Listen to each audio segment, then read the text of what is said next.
of deliberation over a longer period to achieve consensus. I've been hearing from several members of the diaspora, and I've heard many views on many issues. To help give the diaspora views, voice to diaspora views, I convened this panel on what the diaspora is saying. This panel represents a microcosm of the Jamaican diaspora in Canada, the UK, and the United States. Tens of thousands more have strong views on this historic constitutional reform process. Our discussions today are being live streamed on Carib Nation TV. YouTube was intended to be live streamed on Carib Nation YouTube channel.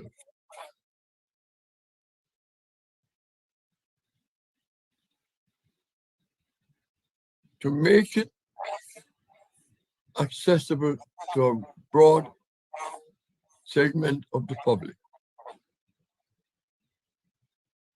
Let me pause here for a moment.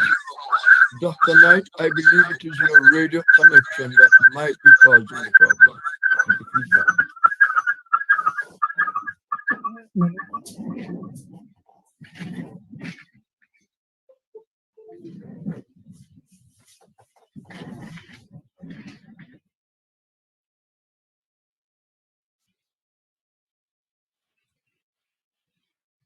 Instead of being live streamed on Carib Nation TV because of some technical difficulties we had, it is being live streamed on Ambassador Ward YouTube channel. So those of you who are able to hear me, if you will please switch to that YouTube channel. Otherwise, we will record the discussions.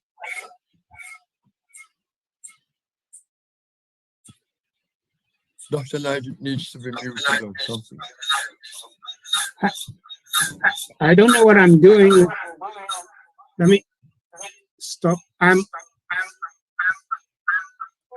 Because I muted myself and still I'm still hearing you. I'm still hearing you on the other one. It's giving us a feedback. Yeah. That's all. Ambassador, you think we should start again? Yes. Please. Yeah.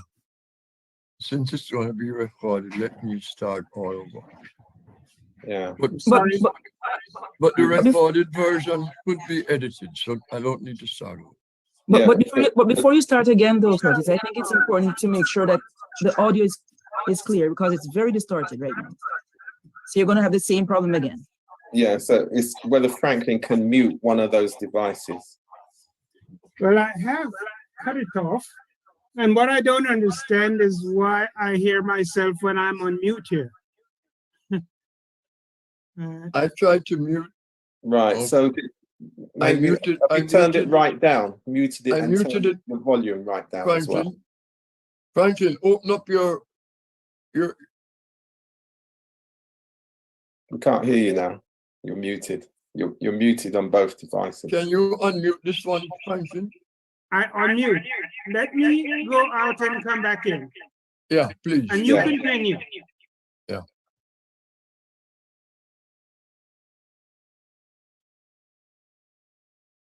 You have to leave with the other one as well. Is Erwin there? No. Erwin is here. Valerie.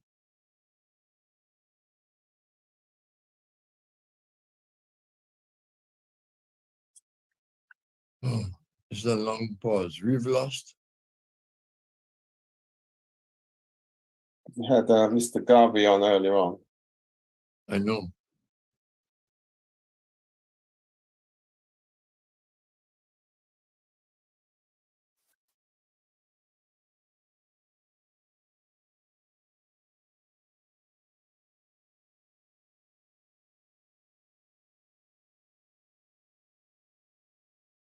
What's happening to Dorian? Erwin, could you please put your phone horizontal for me?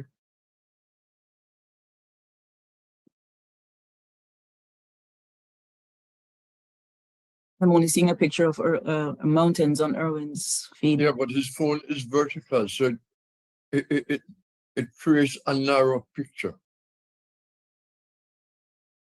I need I am. Can you hear me, guys? Can you all hear me? We can hear you, but we can't see you. Yeah, we can hear you. There's a reason for that, because I'm driving back from the Penn Relays, so therefore my contributions in this will be off camera.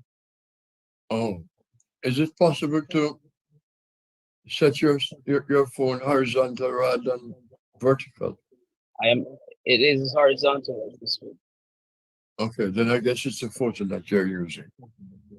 Yeah. Okay, I'm sorry about all this. I will start all over.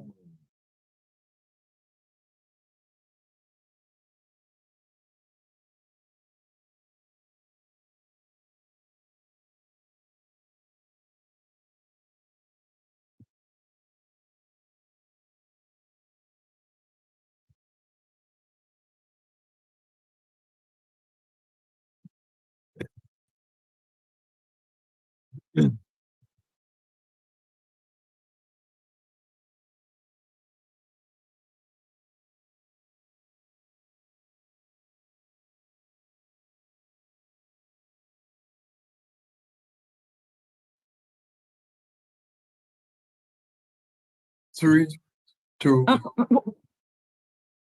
Curtis, can you put the link in the chat to your YouTube channel?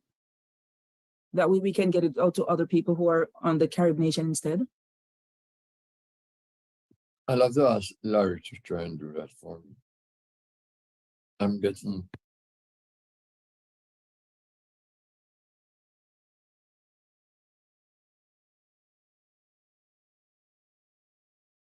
If you put it in the group chat as well, Curtis, then I'll share it around the other Diaspora WhatsApp groups. It seems as if some folks are hearing it. Oh no.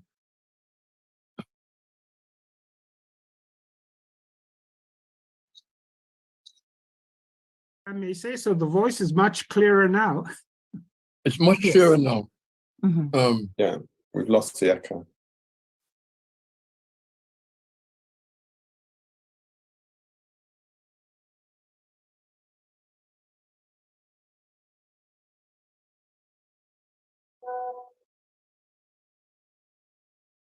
I'm getting lots of text messages. Let me see.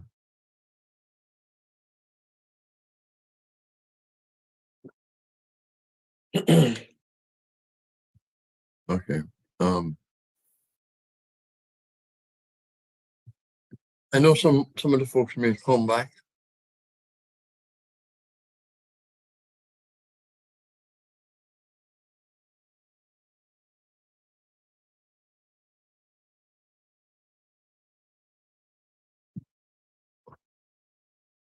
I will restart everything.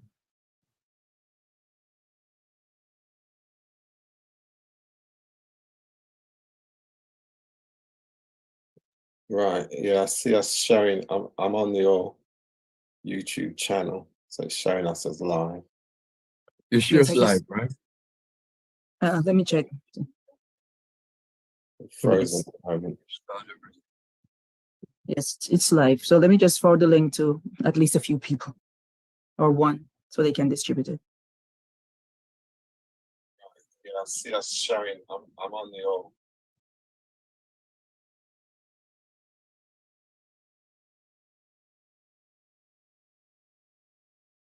Put the link in the group.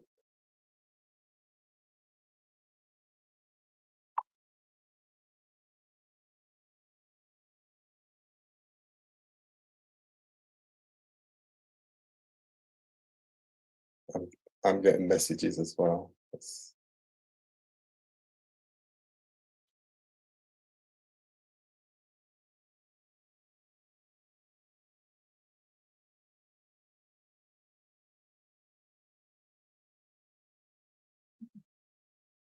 I'm going to count down now and then hit the record button, okay? Donna and Rudy. I mean, Delia and Rudy. Delia? Yes, I'm here, Curtis. I'm here. Okay.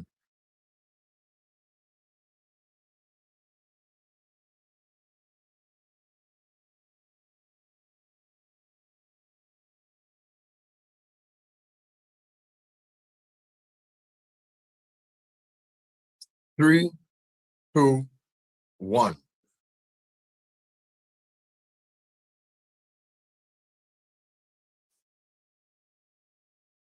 Welcome to this discussion on what the diaspora is saying about the issues related to reform of the Jamaican Constitution.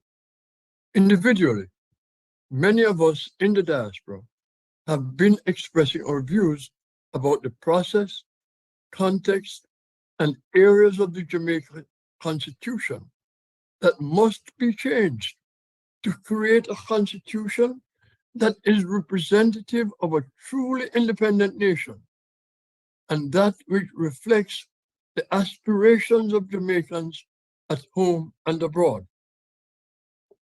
Many have identified areas that should be prioritized as well as a few issues on which public consensus are more likely to be achieved. They are also contesting views on some very difficult issues, which may require a great deal of deliberation over a longer period to achieve consensus. I've been hearing from several members of the diaspora, and I've heard many views on many issues. To help give voice to diaspora views, I convened this panel on what the diaspora is saying. This panel represents a microcosm of the Jamaican diaspora in Canada, the United Kingdom, and the United States. Tens of thousands more have strong views on this historic constitutional reform process. Our discussion today are being live streamed on Ambassador Curtis Ward's YouTube channel. Due to technical difficulties, we were not able to live stream on Carib Nation TV YouTube channel, but this discussion is being recorded and will be broadcast on Carib Nation TV. We want to make it possible for all interested Jamaicans in the diaspora to participate. And I implore you, if you're watching, to join the chat and leave your comments. Your comments are very important to us. All comments will be taken into consideration and reflected in a report on the discussion, which will be published in the Ward Post for wide circulation and which will be shared with the chair and members of the Constitutional Reform Committee. Before we get underway, let me quickly introduce members of our panel. The panelists are all accomplished in their respective fields of operation and are fully engaged on diaspora and Jamaican issues. So there's no need for me to repeat their resumes here. In alphabetical order, I extend a very warm welcome to Dr. Delia Bateman, General Counsel, Wilfrid Laurier University, Toronto, Canada, a member of the Jamaican diaspora in Canada. Mr. Erwin Fair, Senior, OD, Managing Director, Caribbean Immigrant Services, and founder, Chairman, and CEO of Team Jamaica Bitter from the Jamaica Diaspora, USA. We had earlier Dr. Julius Garvey, a renowned cardiovascular surgeon, and we hope he will return soon. We have Dr. Franklin Knight, Leonard and Helen R. Stillman, Professor of History Emeritus, and co-chair of Johns Hopkins University Academy of Scholars on the Homewood campus of the Johns Hopkins University. a member of the Jamaica Diaspora, USA. We have Mr. Rudy Page, founder of Making Connections Work, and an award-winning leadership and management consultant from the Jamaica Diaspora, United Kingdom. We have Ms. Valerie Steele, former member of the Jamaica Advisory Board, a Jamaica Diaspora member from Canada. We had earlier Dr. Doreen Wilson, visiting professor of religion and multiculturalism, Joint Council of Churches for All Nations, School of Theology, and a multiple award-winning leading diversity expert from the United Kingdom Jamaican Diaspora. Both Dr. Garvey and Dr. Wilson are not with us at the moment.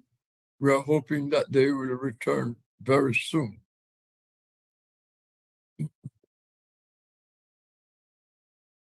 We will start this discussion on constitutional reform on an issue that is very concerning for members of the Jamaica diaspora.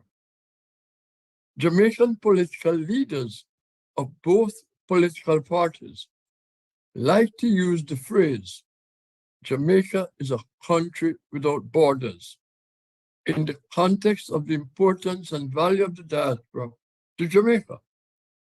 Yet, there is one perpetual glaring omission from inclusiveness, and that is the governance of Jamaica.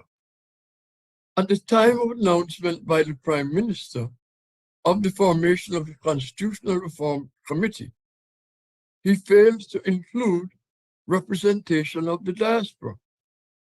He did not state or indicate any indication to include the diaspora in perhaps what is the most important governance issue since independence. With mounting pressure from the diaspora for representation in the reform process, we have seen a few comments from the chair and others to engage the diaspora on the margins, but no clear path has yet been offered. So I turn to my panelists and I ask, what are your views on this omission and lack of a clear path for diaspora input in the reform process? I will begin with you, Dr. Bateman, who's at the top of the alphabet. Thank you, Mr. Ambassador, for inviting me to join this very distinguished panel on a very important subject. I will start by saying that the time has certainly, it's long overdue for Jamaica to move towards true sovereignty and sever itself from what I see as a pointless, archaic institution of the monarchy. And as members of the diaspora with strong ties to Jamaica, it would certainly be appropriate to be involved in the discussions regarding severing ties with the monarchy. This discussion has been going on for decades, and I can certainly hope that it will go forward this time around. You see, as Jamaicans, you know, we in the diaspora, we've never stopped having Jamaica's best interest at heart, socially, economically, and politically. Here in Toronto, there are approximately 250,000 Jamaicans. And another reason I find it a little peculiar that we meaning the diaspora, have not been included in the discussions is that there's actually a global diaspora council with over 30 members, and 14 of those members are from the United Kingdom, the United States, and from Canada. So it certainly signals that the voice of the diaspora is essential to these types of important discussions. You know, I'll give you some more statistics. In 2017, it was estimated that there are 1.3 million Jamaican-born persons residing abroad, which amounts to at least around 48% of the population of 2.7 million or thereabouts. If you add their children who are born outside of Jamaica, the total diaspora size is about 70% of the current population of Jamaica. That is significant. What that suggests, especially on economic front, is that remittances into Jamaica from the diaspora accounts for approximately 20% of Jamaica's GDP. Canada, I can speak for Canada, being the third largest contributor behind the US and the UK, respectively. So yes, there, as to whether it was an oversight, yet to be seen. But I certainly hope that by 2025, when is the intended date for the referendum, that we will be able to have our say. Thank you. Dr. Knight, you are muted. Unmute. Sorry, yes. Sorry about that. I would like to endorse what Dr. Bateman said. I think that it is really very important to have a vital role of the diaspora within the discussions, not only for the reason that they constitute a significant population outside the shores of Jamaica, but because I think they have such a strong and varied intellectual pool that can contribute significantly to the development of Jamaica as a society and as a culture. So it's beyond the economic contribution, which I think is substantial, that we should see the diaspora as forming an integral part of the ongoing discussions about how we constitute the new Jamaica. And I think at the very beginning, I'm not sure they haven't got it, but at least initially, one should think of the Jamaican government having a skilled pool of Jamaicans in the diaspora accessible to the government at all times in all fields, in medicine, in education, in economics, in all the practical sciences and so on. And I think that whether we vote or not is another question, but the consultation and the integration in the ongoing discussions of what Jamaicans should be doing about improving the conditions of their country should involve at all levels the Jamaican diaspora. Thank you so much, Professor Franklin. Rudy Page, out of London. Thank you very much for the invitation, Ambassador Ward. And I endorse what's been said by fellow panelists. But of course, I would also put a slight different emphasis given the UK and the legacy.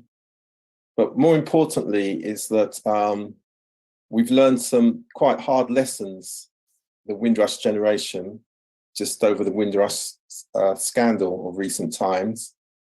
And so one of the things that we will be looking at very early on is the impact of the new Jamaica Republic on the Windrush generations.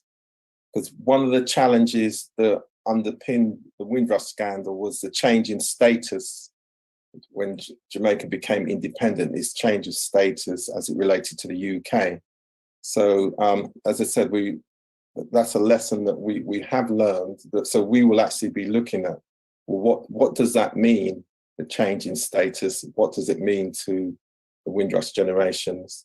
And they would be anybody who came to the UK between 1948 and 1971, 73, and then became citizens. And what does that now mean for them and their and the children? So we here in the UK are on our 4th and 5th generations in terms of Jamaicans. So I also think that this is a good opportunity to look at how we will integrate the diaspora knowledge, skills and abilities, and also look at how, from a collective responsibility, the diasporas, particularly the UK, US and Canada regions, how we actually collaborate as a body to ensure our voice is heard.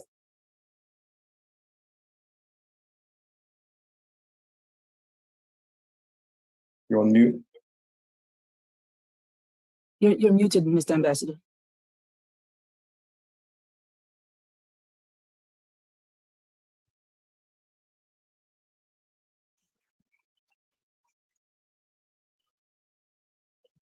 Ms. Steele, back to Canada with you now. Could you give us your views on this issue of diaspora being excluded from the Reform Committee and there being no clear path for inclusion that has been articulated by the chair of the committee or the Prime Minister?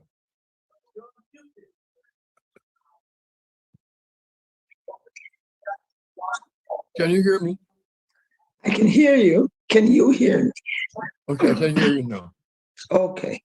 Good afternoon, everyone. It's nice to be with you this afternoon. It's raining and it's cold in Toronto. Jamaica is a country without borders. It is fair to say that statements like that are generally made when it's useful to do so. In reality, it is not a reality that insecure politicians and bureaucrats would want to enshrine in their day-to-day activities. This is not a blind omission, given who is chairing the Constitutional Reform Committee. Minister Malahoo Fort is the chair of this committee. She was also the junior minister in the Ministry of Foreign Affairs and Foreign Trade with responsibility for diaspora affairs. She was the worst minister we dealt with during that time of the movement. It is fair to say that this government hasn't worked very well with the diaspora. Those of us who know the truth cannot be at all surprised that this is happening. I am not surprised. The omission of the diaspora shows the long-standing view from the beginning of this government that they are not directly in sync with us as Jamaicans living abroad. When Mr. Holness came to power, he eliminated the junior minister responsible for diaspora affairs. And he left it up to the Minister of Foreign Affairs and Foreign Trade to do everything.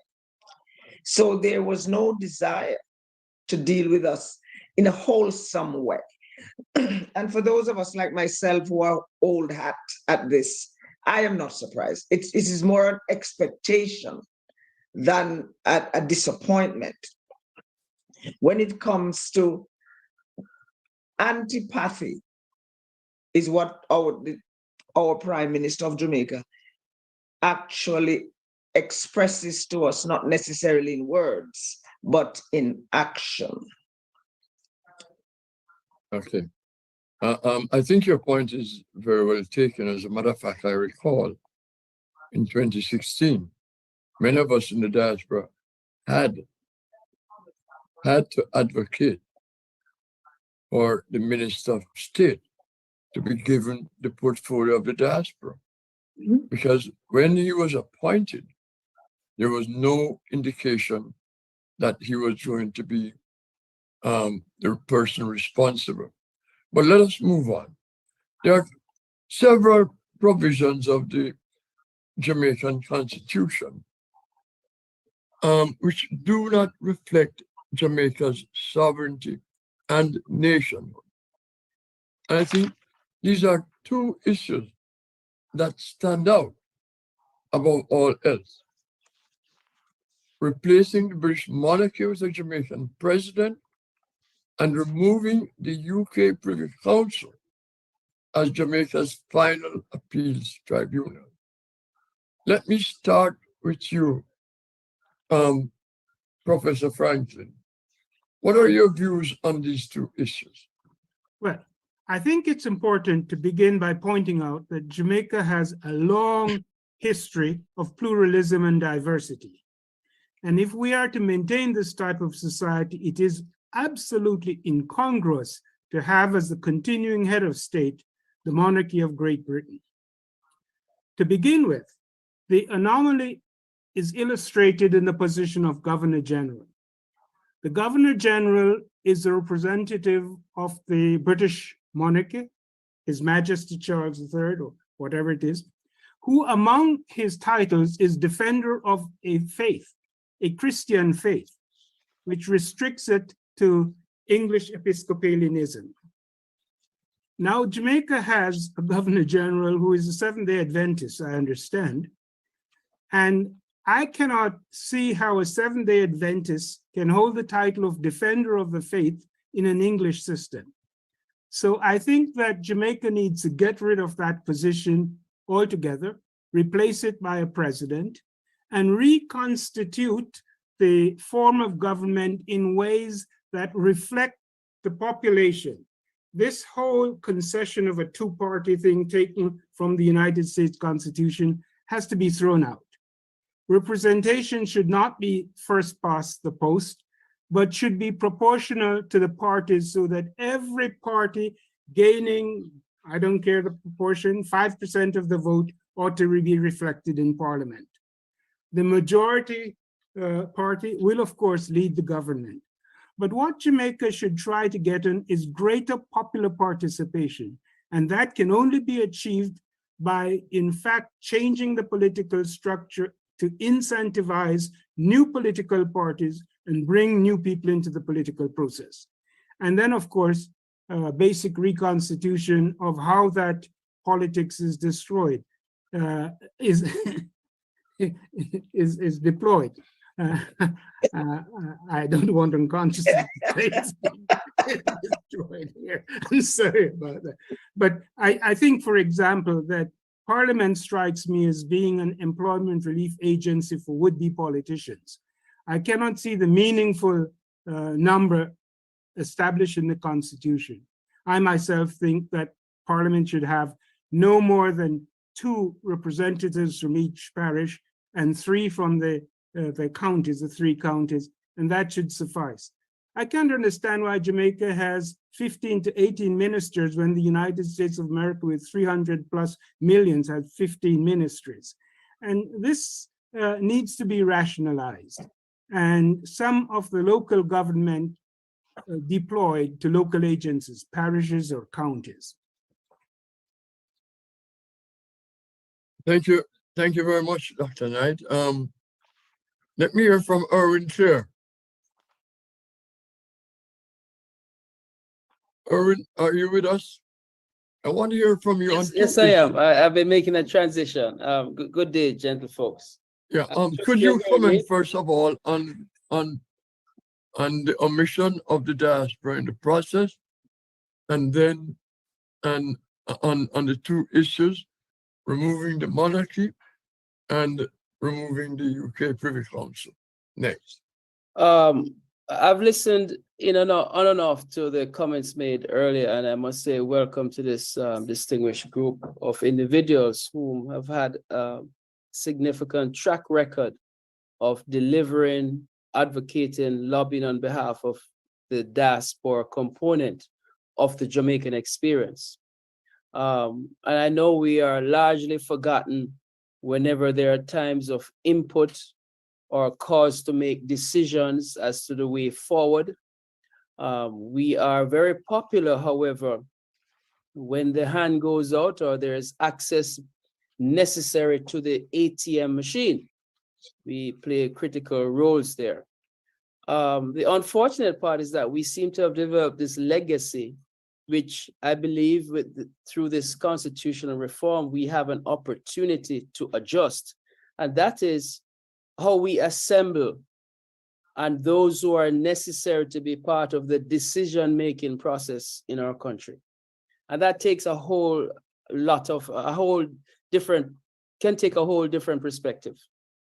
One would jump and say, well, it starts at the whole process of how the fact that we're determined as a borderless nation, does that also involves us participation in the electoral process?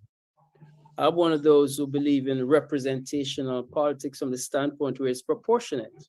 I don't subscribe to first past the post. I think that is something that has, when we say now, instilled and ingrained in us this kind of partisan approach to our existence, which has not served Jamaica well. Well, no.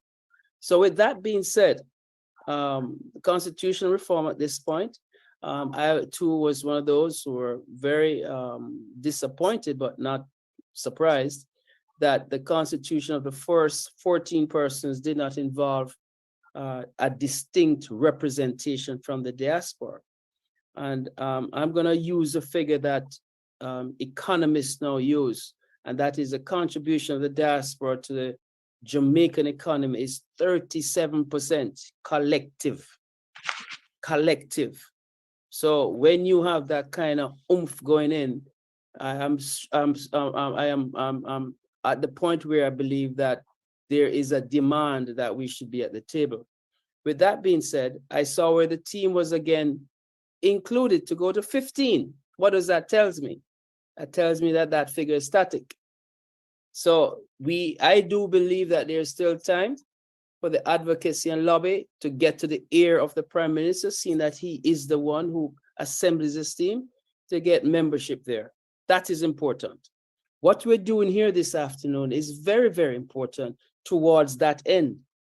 Because for us at this stage to have our voices to get to the level of the team here to be filtered, or to have it be grandfathered, or to have it being done by forces through other forces to the committee, I think is unacceptable.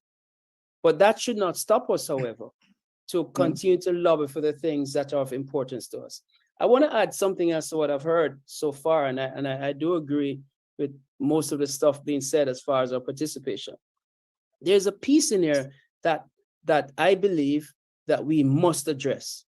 And I think I've had conversations with this. Well, I think if you're talking about a dual citizenship, we're going to come to that later. Okay, sir. All right. And my final point will be this, that it is imperative that as we seek this constitutional reform, that whereas our interests may be from a perspective of the diaspora, that the learned persons on this platform must advocate and seek ways for those persons who, yes, they are just as interested in this whole change in the whole constitutional reform, that their rights be protected.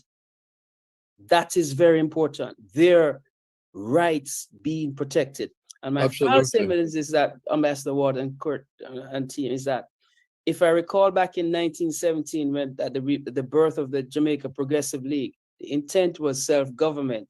Who would have thought that in 2023, we're basically still talking about it. Although we have gone through some form of self-government, we're still there. So the diaspora has played critical roles in the building of this nation and will continue to do so. Absolutely correct. And thank you for those points. And as someone who has been around for a long time, working in the diaspora and doing yeoman's work for Jamaica and serving Jamaica at home and abroad, your points are very, very well taken. I want to welcome Dr. Doreen Wilson, who is back with us. She's from the UK. And Dr. Wilson, the two questions I've posed so far, and if you could give me your brief response on this. One, the omission of representation from the diaspora. And two, the second point is the question of replacing the British monarchy with a Jamaican president and removing the UK Privy Council as Jamaica's final appeals tribunal. I must ask everyone else to mute their mic because you are showing up on the screen as speaking or breathing heavily. So please mute your mics for me. Dr. Wilson, please unmute.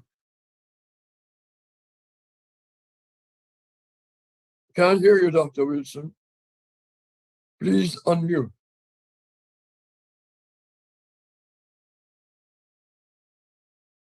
Unmute. I must apologize. You'll hear background noise. I'm in a building, but unfortunately they double booked. So there is an event going on, which is why you will hear the background noise. So I do apologize for that. I just want to make sure that you can hear me.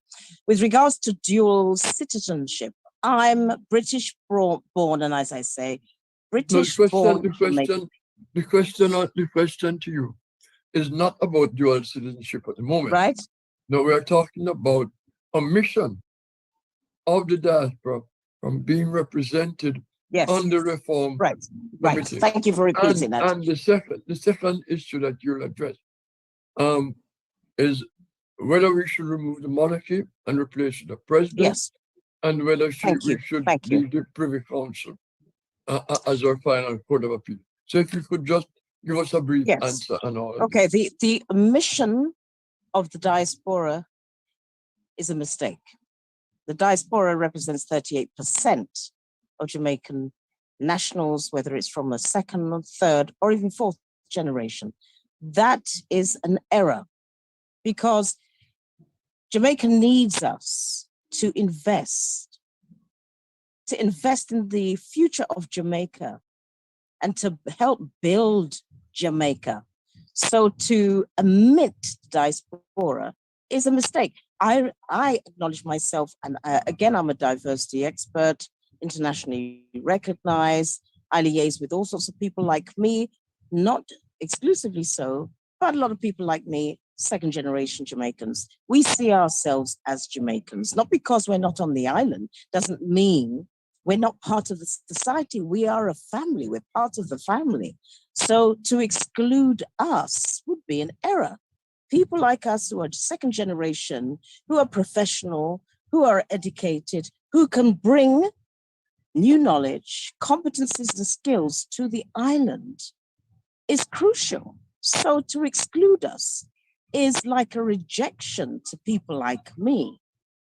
It is crucial, and I feel very strongly about this, particularly not because solely because people are of Jamaican roots and origin, but my relative was the former Deputy Prime Minister, Seymour Mullins. Yeah, on my mother's side. My grandfather was a politician there. I'm very proud of my heritage. So not to include us is like rejection. We're not worthy, we're not valued. And what will happen is second, third, and fourth generation will go elsewhere. We don't necessarily want to do that. So it is crucial. With regards to the monarchy,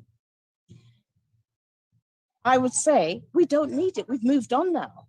The Queen is gone and so forth. And I'm not going to be disrespectful because I don't believe in that. I'm being totally objective. We have to look at where we are in terms of the here and now and what the monarchy has contributed to Jamaica. What is the value of being or having the monarchy as part of the Constitution? Why would we need the monarchy today?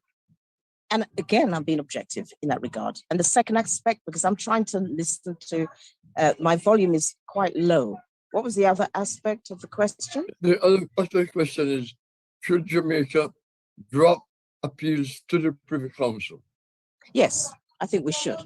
Thank you. We no longer need the monarchy. Why would we need the Privy Council?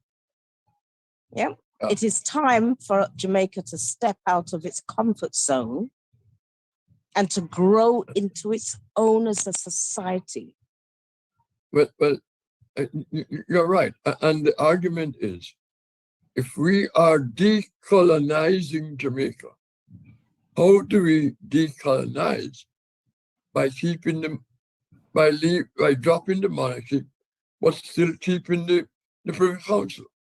It makes no sense. So let us try to move to the next question. There seems to be broad consensus. And I know Dr. Knight has strong views about doing away with the presidency when that should come into being.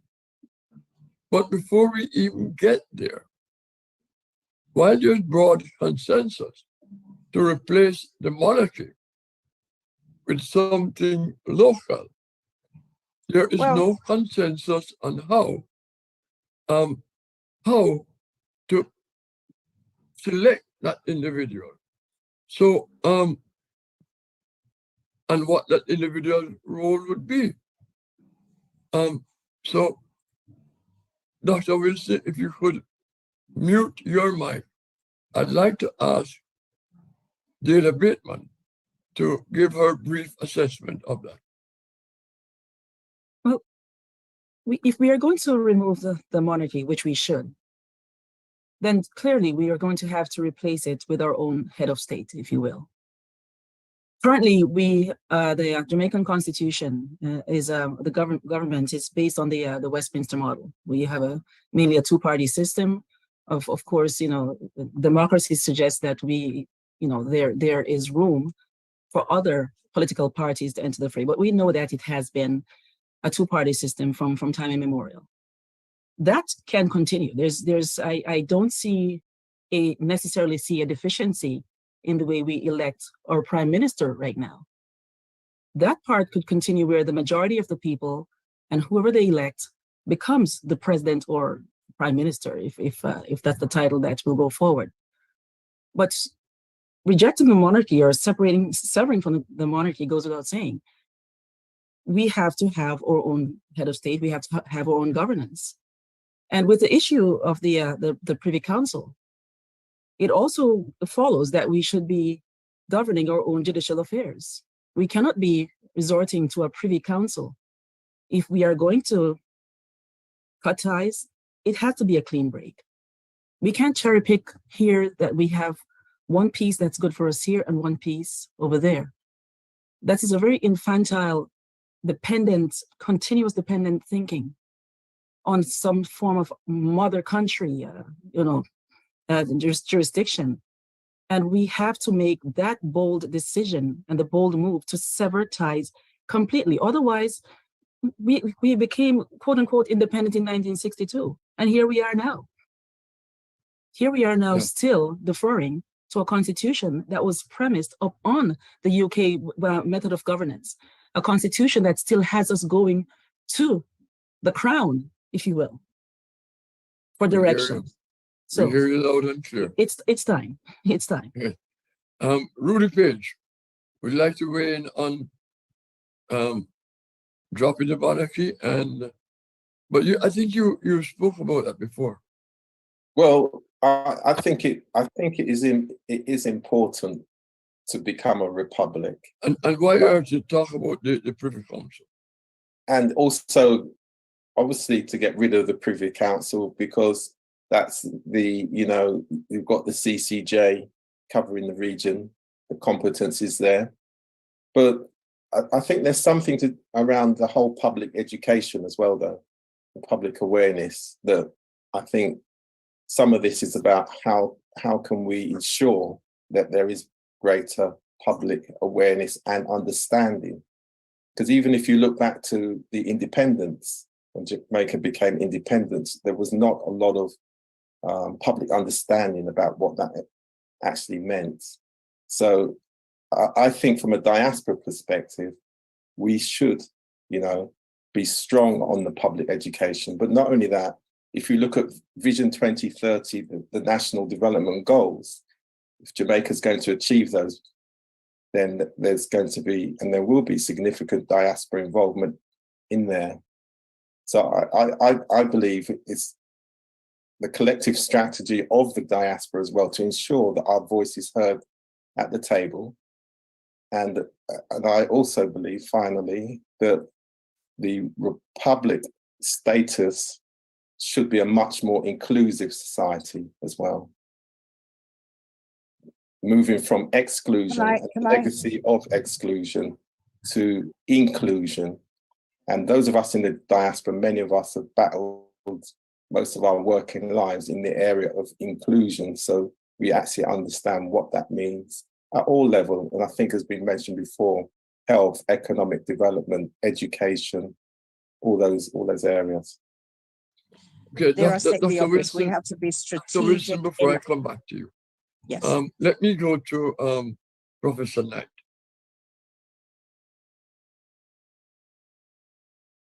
I think the suggestions which have been made are really excellent ones. the disappointment in 1962 stemmed from two sources. First, a very narrow elite wrote this constitution reflecting a sort of unbalanced integration of an American system with a British parliamentary system. Most of the people were entirely left out of this. And what this system, the legacy of this system, is a society which did not generate new ideas. If you look at Jamaica today, and I've been looking at it because I'm a Jamaican, born there, and grew up at the time of independence as a young man, I didn't, of course, appreciate then the changes which were taking place. But I am quite disappointed that since 1962, the society has not generated new ideas about inclusion of the masses of the population. And the masses are the most creative part of Jamaica ever since it became English in 1655. If you look at the long history of Jamaica, it's a history which shows a society constructed from below, because the small elite did not have the critical mass to provide the leadership necessary for the development of any society reflecting the reality of itself. And the reality of Jamaica was a plural society. And I think the new constitution of Jamaica must fundamentally reflect this diversity and plurality and encourage these people. The last election in Jamaica had something like 37% turnout in the voting. I mean, this is appalling. And why? Simply because we have not inculcated in our educational system a sense of self. I think that Jamaica should put an emphasis on education as it had before once. It should pay teachers much better. Teachers should, like in Germany, be paid the same as members of parliament. They work harder and they're more important. So why not reflect it in their salaries? I once used to write a series of biweekly columns for the Jamaica Observer. And I remember suggesting many years ago, 40 years ago, I thought of the idea, wrote it about 20 years ago, that Jamaica, and it's not unique. I mean, I picked this up actually when I was in Madeira, where the government has a cess on every tourist. I think it's 1% in Madeira, which goes into a special fund, not into the general fund that's entirely spent on education. And you go there and the educational system is fantastic.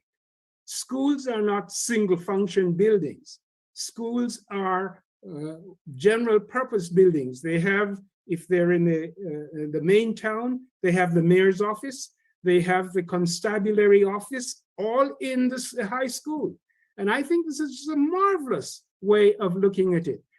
My suggestion when I wrote this column was to say that this special fund should support education and public health, that every Jamaican parish should have a decent hospital.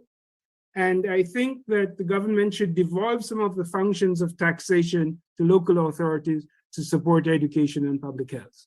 But I don't want to go on, Ambassador. I think I have spoken enough. And you're familiar with some of my unorthodox views. You know, one of the virtues of being able to communicate with Dr. Knight is that she has achieved so much, written so many books, and is such an acclaimed professor of history that when he speaks, I listen. And he is very humble about it. But Dr. Knight generally has very valuable opinions to share.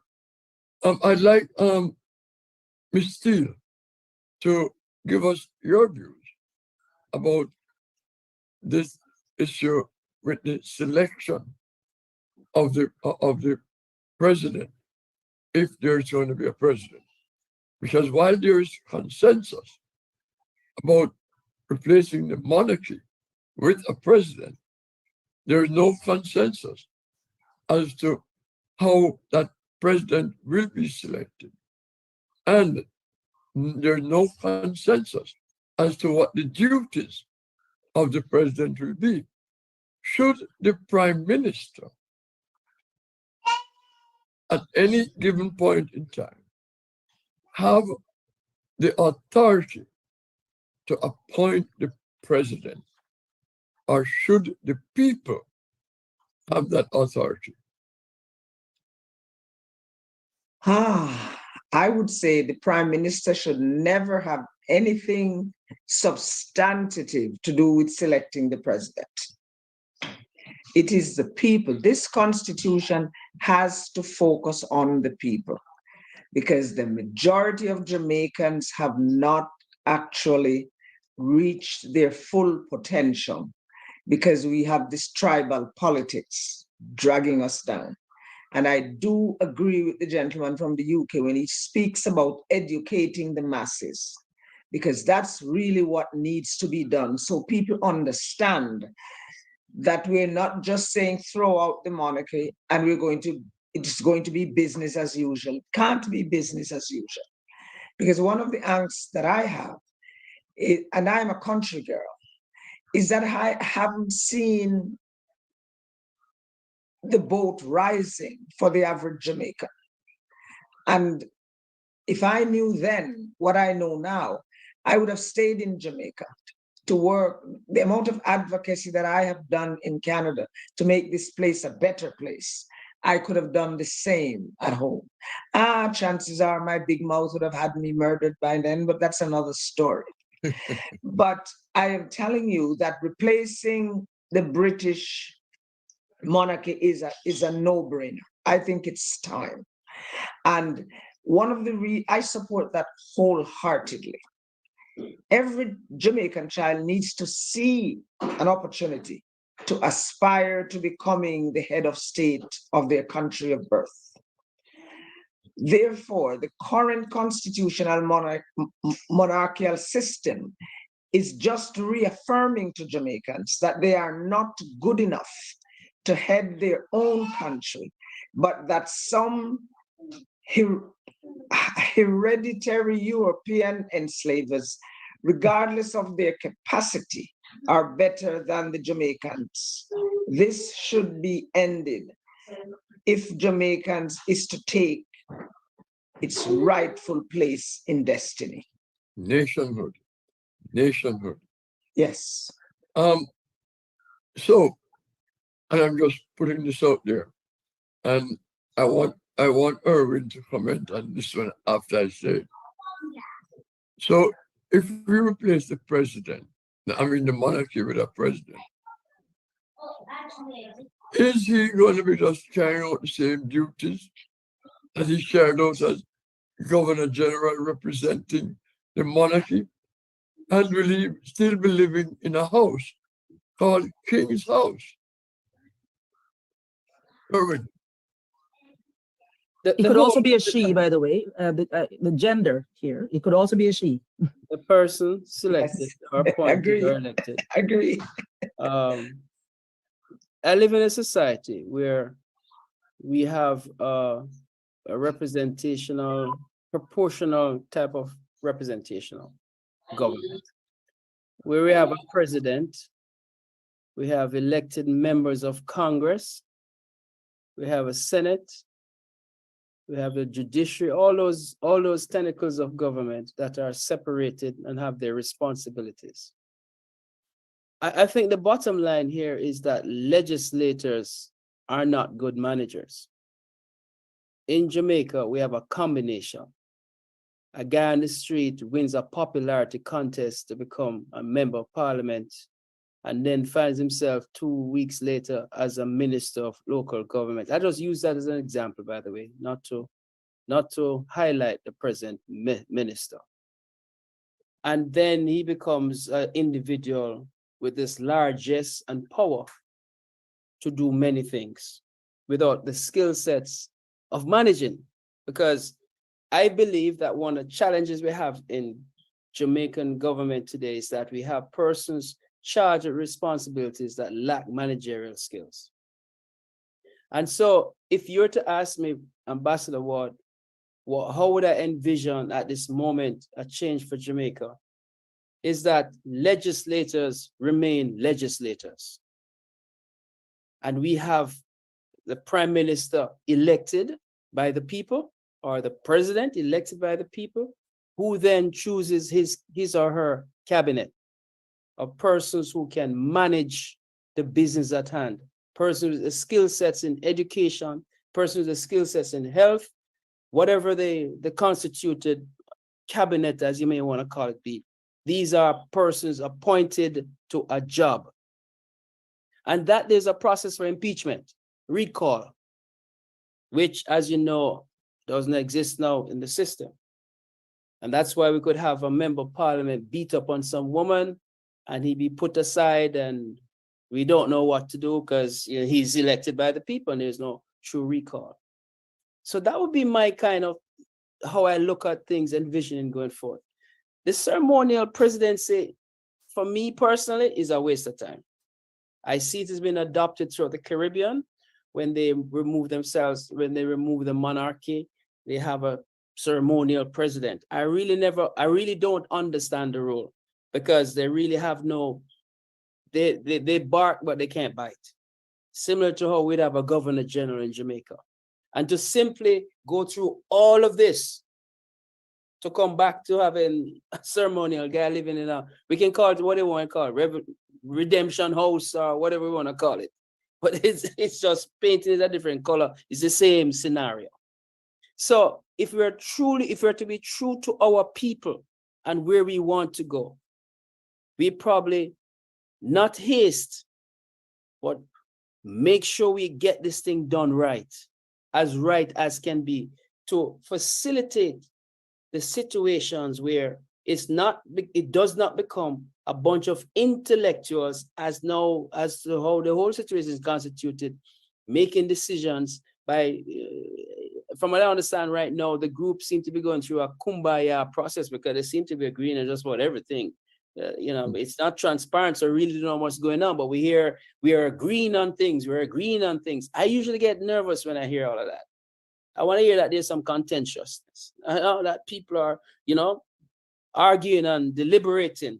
I don't get the sense coming out. It would appear that the president or the chairperson has an urgency to say how much they're working together. I'm worried by that. And that's why I also want those meetings to be transparent. But again, to come back to my point, as you asked me, sir, is that the model I see is that to just replace King's House, the Governor General, with a presidency with ceremonial roles, the pomp and pageantry, let's get on the business of life and making sure that our people are represented in the areas that need to be represented. Because if we don't do that, the very people right now who are looking in, who will need buy-in from, will be dubious. And we talk about 37% participation, Dr. Franklin. They'll be continuing to do their things because they'll see the irrelevance to these persons making decisions on their behalf. And also the trust factor, of course, which we so lacking in Jamaica, will be further deteriorated.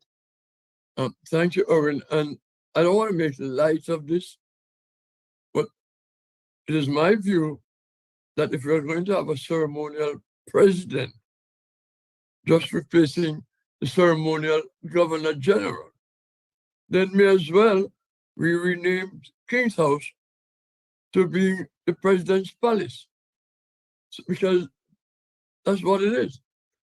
I want to get to Dr. Wilson to quickly wrap up this part of the discussion. We're trying to ensure that our audience hear, and that when we file our report, that we're telling them what the diaspora is saying. Dr. Wilson, make it quick. What we are saying is that the voice of the Jamaican people, whether we're there on the island or not, is absolutely crucial. You have to be governed by any governors, those in terms of power and control, must listen to the voice of the Jamaican people. As I said, whether we're at home or not, we watch the news, we hear what's going on, etc. And also there needs to be a clean sweep in terms of cleaning up the internals, like any other household, to use that as a metaphor, to ensure we do not what's right, but what is the right thing for Jamaica as an island. We have a very promising future. And as Rudy pointed out, education is absolutely crucial. Knowledge is power, and it has to be governed by what people are looking for from a president. If we're going down that road, what are we looking for? What do we need? And also, there has to be a very clear action plan as to how we're going to achieve these objectives and what are they. It's absolutely crucial for us. And we have to be governed, and I reiterate that again several times, we have to be governed by the voice of the Jamaican people. Totally agree with you, Dr. Wilson. Now, the next issue I want to raise is the one that Erwin Kerr started to speak about earlier. And that is the one that creates this anomaly in terms of dual citizenship. And I want Erwin to lead it off. Let me just say exactly what it is. Section 40, subsection 2, and section 39 of the current Constitution on the issue of dual citizenship discriminates against Jamaicans holding American citizenship and provides special privileges to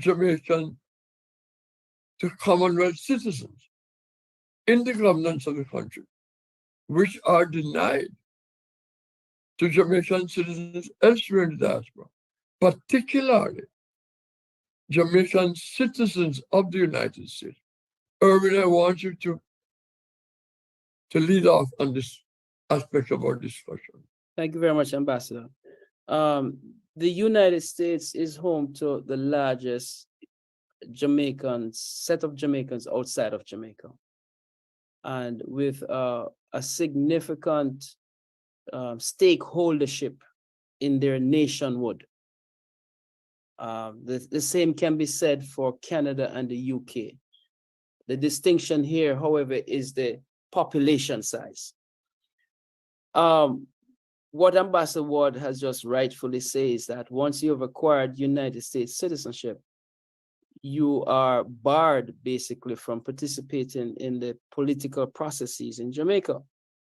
What's ironic about that is that Commonwealth citizens, such as those from Canada, Australia, Rwanda, they can come to Jamaica. And I'm talking about folks who are born in Rwanda, all right? Persons who are born in other Commonwealth states can come to Jamaica, hang out for a year or so, get elected, because, you know, getting elected is a process where those with the significant resources can find themselves in political offices, get elected, and before you know it, they're a member of parliament and can move on to become a minister of government and quite possibly higher positions. And so the question then begs itself. So the Jamaicans who now live in the United States and have acquired United States citizens, they would have to denounce that citizenship before they can get involved in political processes. Now, all of these situations here, there's nothing that is fundamentally state that a process of removing those barriers can't be done. But if we are to go through this process of constitutional reform, there has to be the piece in there too that deals with electoral reform as well. How do we and who qualifies, right? As again, bearing in mind the borderless nation, wherever Jamaicans are, the same privileges should be granted as Jamaicans at home, or in this case, those in the Commonwealth, because, you know, as though there are persons who will say that this was part of the British, won't say, yes, we give you your independence, but we have this little thing over you that I can bring a guy in from Australia and infiltrate your system at any time, which is what exists right now. So I'm just saying that going forth, the conversation has to include, how do we treat with Jamaicans in the United States primarily with dual nationality as it relates to their participation electoral processes in Jamaica, bearing in mind that many times those connections have a direct economic input that benefits Jamaica. And if we're going to be, you know, and we have to make sure that whatever system we have, it benefits Jamaica.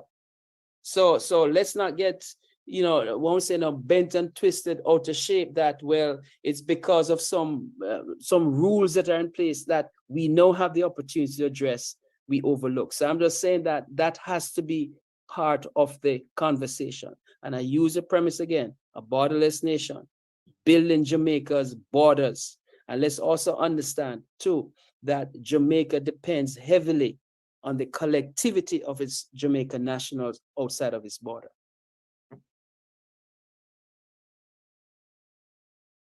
Very well said, Erwin Chair. Ambassador, could I just add something I to was what about to call on you, Dr. Knight, because you, like Erwin and myself, are three people on this panel that are affected by this particular provision of the Jamaica Constitution. But let's make a clarification. Let's make a clarification. Let's make a clarification. Ambassador, let's make a clarification. I have no aspirations to run for elected office in Jamaica. Neither do I. I am too Knight. old to be in that category there or here, and I'm not so inclined. But I wanted to make a very important point, because Erwin and I think Dalia, Doreen, and Rudy spoke to this before. One of the things we need to clarify in this new constitution is to what degree and how the overlapping functions of executive, legislative, and judiciary should be handled. That's very, very fuzzy and very, very difficult, but extremely important. And it goes back to, and should have been treated when we were talking about whether we should have, as I think we should, and it's long overdue, a local highest court of appeal in Jamaica of Jamaicans or of people in Jamaica. But what I wanted to join in the discussion was about the dual citizenship, and to point out that until 1865, Jamaicans could sit both in the Jamaican Assembly as well as in the British Parliament. And some distinguished Jamaicans like Edward Long and Brian Edwards did that, and others as well. So I don't think there is an incongruity in sitting in two parliaments and even having different functions, because there are different situations. But if we are going to think about that, one of the things, and it comes back to the earlier discussion, Jamaica must build an excellent and civil service that's not only dependable, but has the technical expertise to carry out the functions. We cannot expect transient legislators to administer the affairs of their ministry or their sub-government if in fact they haven't got these ongoing civil servants. And civil servants' service should not be dependent on the whim of the minister. They should not serve the ministers, but these should be a very serious operation, again, like the judiciary, or in fact, like the legislature, should have its norms and protocols very well established in this constitution. Some very important points. And even though this particular part of the constitution does not affect our UK and Canadian family, please raise your hand if you are from one of those two regions, so I can know if you want to weigh in on this. I see Dr. Bateman. Dr. Bateman. I think in that regard, Valerie and I are in the clear. But, you know, I think the whole notion of dual citizenship only being attributed to persons who are Commonwealth citizens, it's just a very nonsensical and a very artificial construct.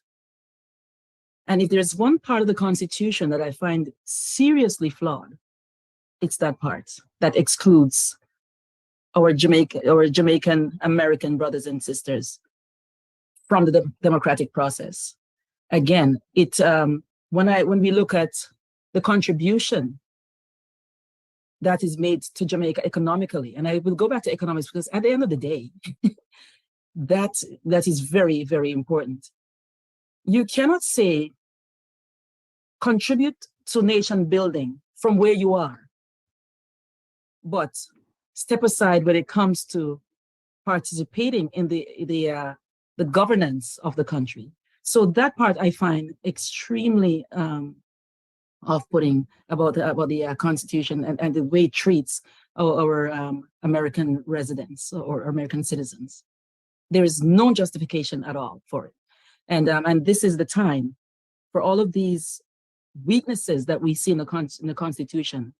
Now is the time to address all those deficiencies. It cannot continue like this. And every so often, it comes upon both sides of the political aisle where there is a member or two who are struggling with having to choose between dropping an American citizenship first, so in order to participate in the Jamaican democratic process. And that needs to change, and fast. Thank you. Anyone else from? Okay, Valerie. Ms. Steele? I have a question for the learned lawyers on this panel. I am under the impression that the United States has had a long-standing policy that when you become naturalized, their citizenship or their citizenry supersedes your home country. Am I wrong about that? You are correct, Valerie. And so it's a it's a tug of war on both sides. No, You're absolutely correct. Hold on a minute. No, it's negotiated. It's not quite like that. Go ahead. There are countries which the United States recognizes dual citizenship with those countries. I think there are 3 or 4 of them. Yeah. Is Jamaica one of them? No. There you go. So that is something we need to work on, because the truth is, if the US can drag you out of parliament, if you're young enough to send you to war because you have your dual citizenship, as an old woman, I got a problem with that. There's somebody with some kids in the background.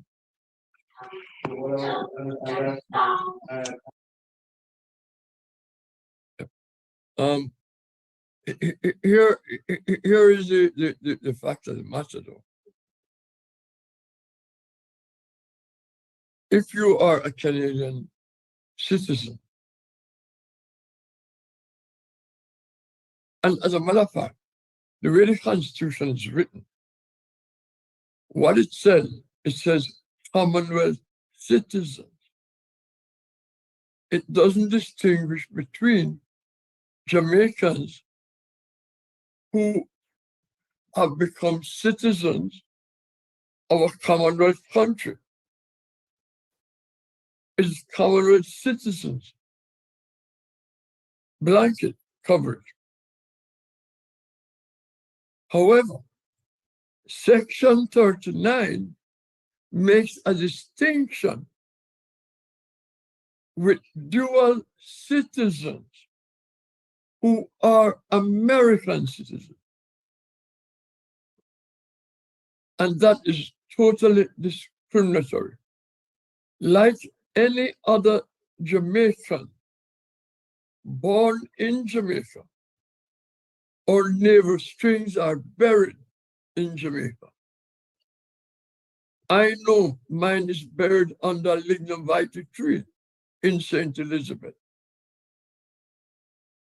And nothing can take away my Jamaican citizenship.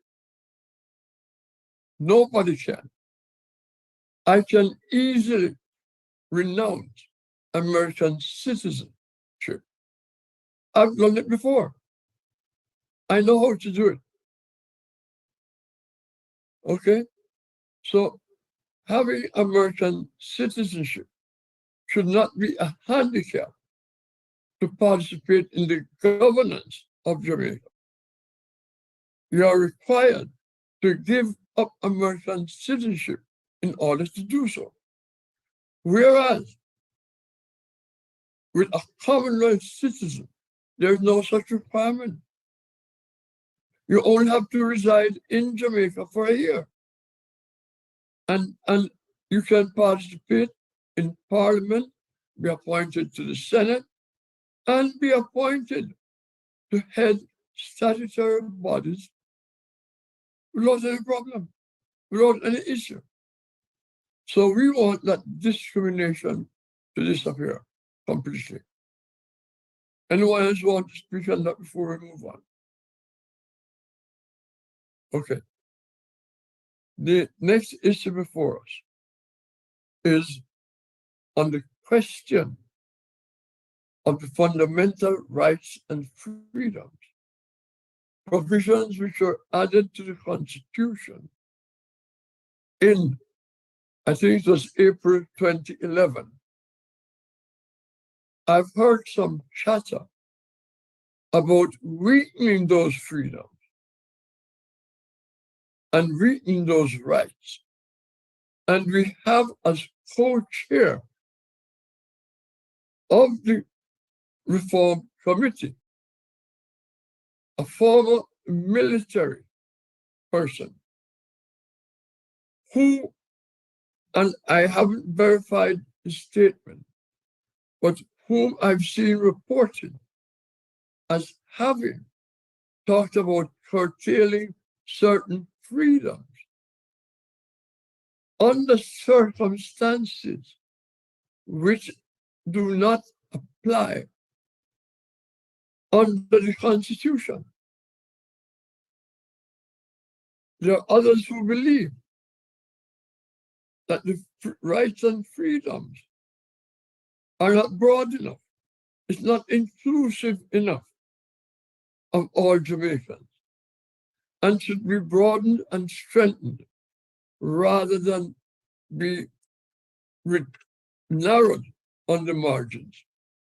So I want to hear from Rudy Page and Dr. Wilson, first of all, on these issues, starting with Rudy. As I said earlier on, there shouldn't be any kind of watering down of human rights. And, and it's very clear in terms of international expectations and responsibilities of all countries. But going back to the systemic challenges within the society, we talk about the values of respect and inclusion are the common ground for all, regardless of background, culture, or status. And so we really believe that, and that's something that has to be pursued. And we understand that, and we've been touching on it, there are what we would call, from a systemic point of view, barriers that are carefully protected, or carefully constructed and protected, I should say. And I think we've just got to apply some thinking and start creating 21st century thinking, but 21st century institutions and structures as well, because we seem to be having a discussion about 19th and 20th century structures, and we know that we're not designed to be inclusive. So I think we've got an important voice to start to bring some good examples of what good looks like, what inclusion means, And so I'm really in that area, and there cannot be any watering down of the human rights of individuals, given the legacy from where we're coming from. Thank you. Dr. Wilson. To be inclusive, we have to recognize difference. We are looking at a Jamaican society, whether home or otherwise, of people of difference, although we have a commonality, and that's absolutely crucial. And there's also a generational perspective, and the needs of different generation will differ. They'll be dissimilar, and some of them will be the same. We have to acknowledge that. But as Rudy pointed out, respect is a core, commonly shared value for all that we take for granted. But respect from one perspective could be somebody else's disrespect. Where there's a lack of awareness and understanding because we take it for granted, there lies the issue. And even with the government, it is easy to assume from the perspective of the government that they are serving the nation without realizing you're so off point, you're off guard. You have to consult with the people in context to find out what their needs are, to be truly inclusive and to embrace the nation as it should be embraced. Thank you, Dr. Wilson. Dr. Bateman. I absolutely agree with my two previous panelists.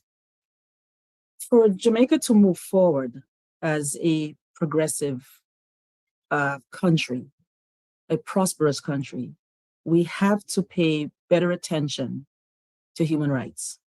There has to be more education to begin with. We cannot say, I find it very ironic that us in the diaspora, wherever we choose to live outside of Jamaica, we argue and we have the same challenges with discrimination across all kinds of spectrum. Yet within Jamaica, we seem to think that it shouldn't apply there as well. So that's something that has to be seriously addressed, and it can only be done through a concerted effort on both sides of the aisle towards education, educating the masses, and putting greater emphasis on basic, fundamental human rights. Otherwise, we'll be like a hamster on a wheel. We're going nowhere. Thank you. Dr. Knight, you would like to weigh in on that? Dr. Knight? Yes, I agree with that. I would like in the rewriting of the Jamaica Constitution for it to be more simply written than it is now. Too many lawyerly phrases in these. If you look at the Haitian Constitution, it starts out 1, all Haitians are Black. 2, all Haitians are free. And just like that, very, very simple. And the irony of that, of course, is that until recently, if you wanted to be a Haitian, you had to first swear to the Constitution, regardless of the color, because color was unimportant. If you were a Haitian, it didn't matter what your epidermis was, you were considered to be Black. And Haiti, it's not known, they pioneered human rights already in the 1790s in their first constitution, where they say all people are equal before the law. And that included women as well as men. It didn't quite work out that way, of course, because Haiti's history was not in their control for such a very long time. But it did work for a very long time until the American Civil War.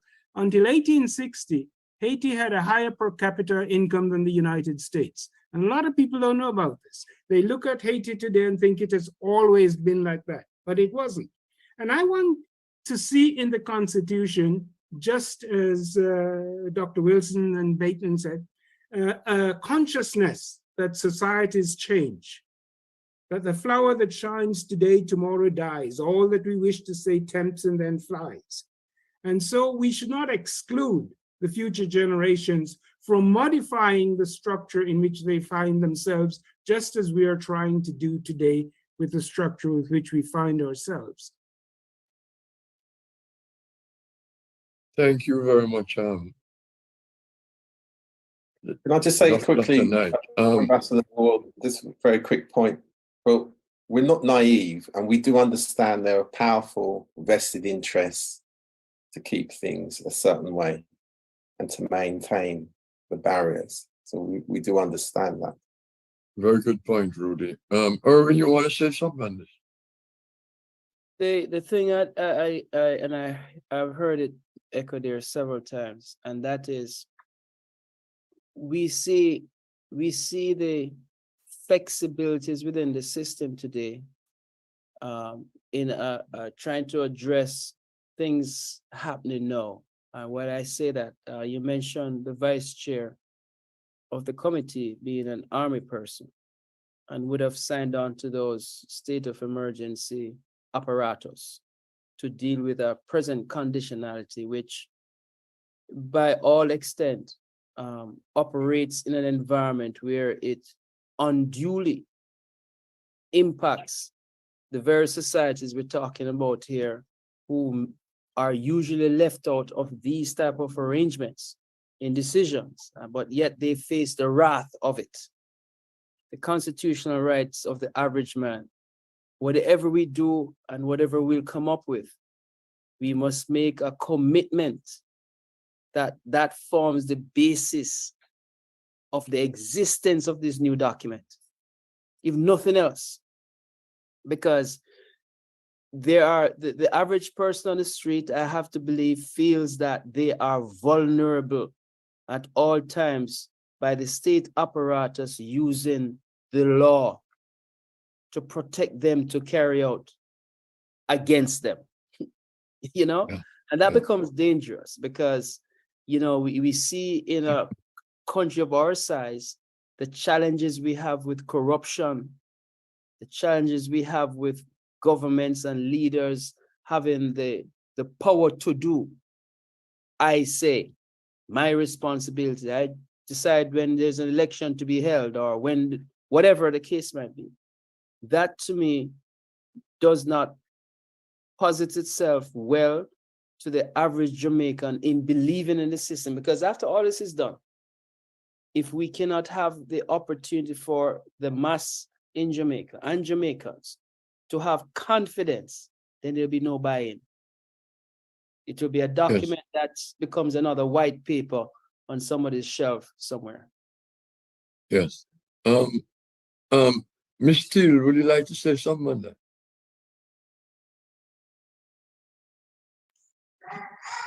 I agree entirely with Erwin, because you have to sufficiently educate the people so that they have a common understanding of where we're going, what we're doing. Because when 37% of your population comes out to elect a government, it is telling you in the starkest form that people are just fed up of the same old, same old.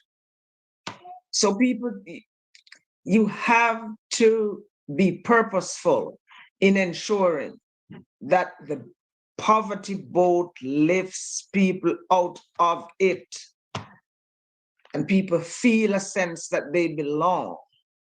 Because until you have that, and it would be nice if it's written and entrenched, and to segue a little bit, just to think that as a Jamaican, you can't go to a beach that you grew up on because others have come in and decided that you're too disruptive or you're not good enough. Jamaica has to do a 360-degree in order to make sure that people are truly free, their potential is entrenched, and that they matter. Thank you. Thank you for that. Thank you very much. We're kind of running up on time, so try and keep our comments as succinct as possible. But I still have a few issues I want to I want to raise. One of them has been raised somewhat, concerning checks and balances on the executive and the legislative branches of government. And this has reflected on the level of governance and transparency in governance, which has not been acceptable in many ways. If I may ask Dr. Knight to quickly comment on this for me. Yes, I think this is a very important theme. And again, what we need, or what the new constitution needs to do, is not only to clarify these three principal national divisions of judiciary, executive, and legislature, but also to devolve some of the powers which the present constitution gives at the national level to the local level, because I think if you're going to educate people and encourage them, incentivize them into political participation and groom them into national leadership, there should be more attention paid at the level of parishes and counties than we now in Jamaica give that. Everything comes out of Kingston, the national capital, when in fact there is absolutely no reason why a lot of the power invested in these ministries could not be devolved and decentralized to the parishes and to the counties. And I think that would be justified if we would reduce the size of parliament and in fact have general elections for everybody. President, if you want one, prime minister, if you have one, if you need one, members of parliament, members of the Senate should be elected, not appointed. They should go. And there should be some general electees at the level, I think, of the counties. In my suggestion, I said that, you could have one for Cornwall, one for Middlesex, and one for Surrey. And the advantage of this is that they have to look beyond the parish boundaries to bring to the national government a regional view, which is now lacking. Everyone, regardless of where they're from in Jamaica, once they get to Kingston, become Kingstonians. And they share this declining, narrow, elitist view bred by the old boy network. I hear you, Dr. Knight, very loud and clear.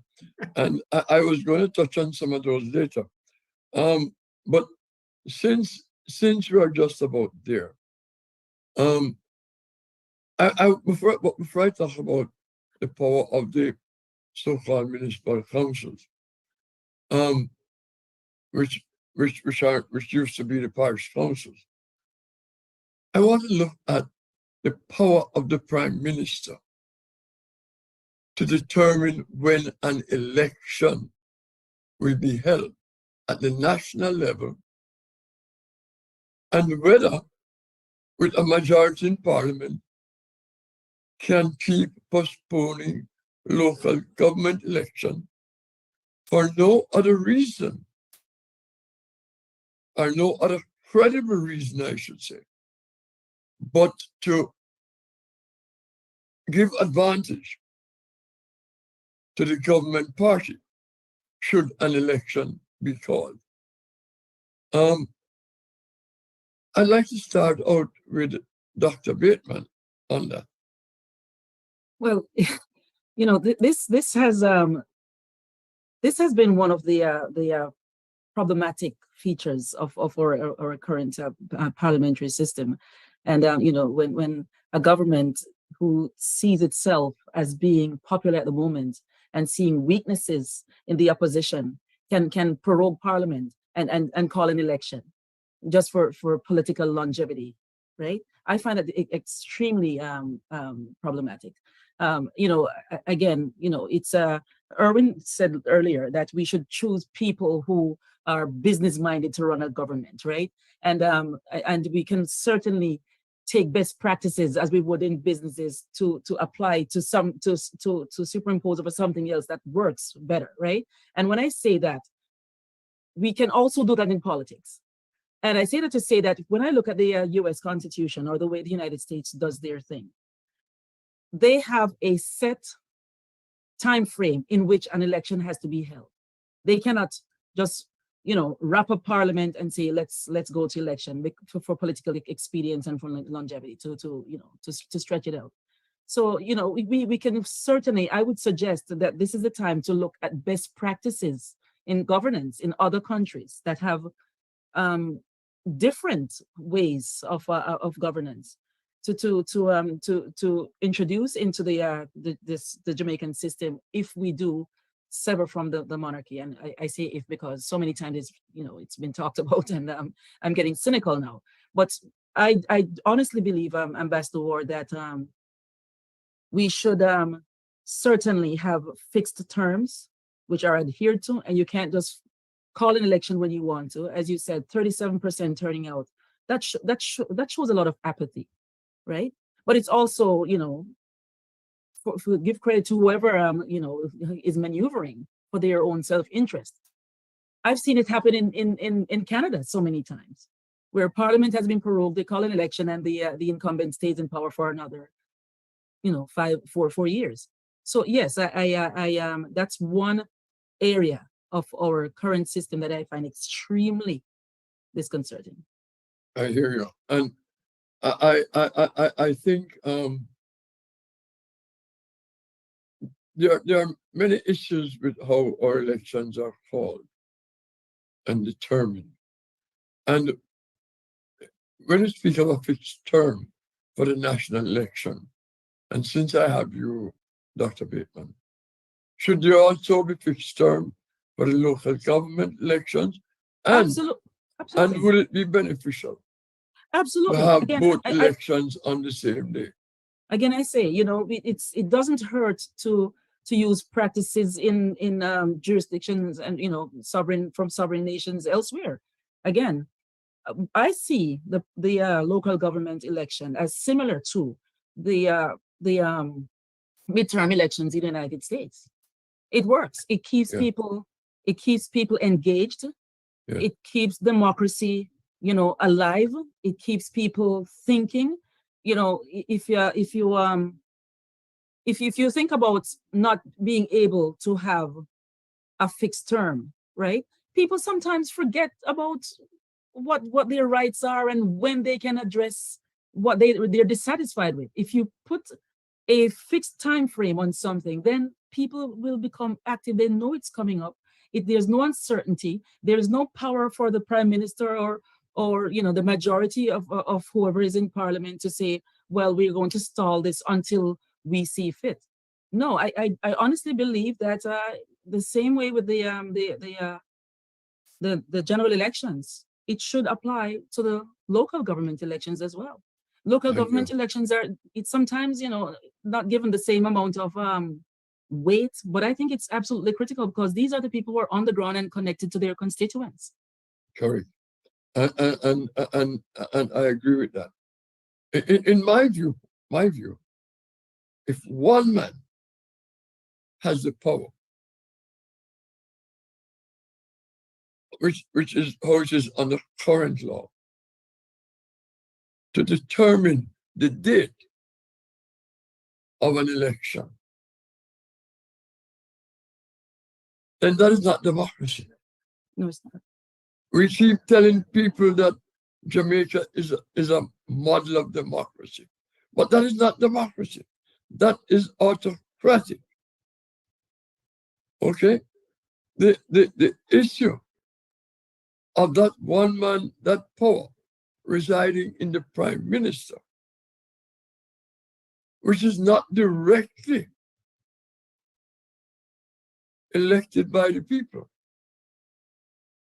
but he or she is leader of the political party, which gains less than 1/3 of the registered voters. That gives that party a supermajority. And that comes right back to the selection of the president, if we have a president. And when the prime minister suggests that both the Senate and the Parliament, the House of Representatives, jointly vote on who that president will be, then there are no checks.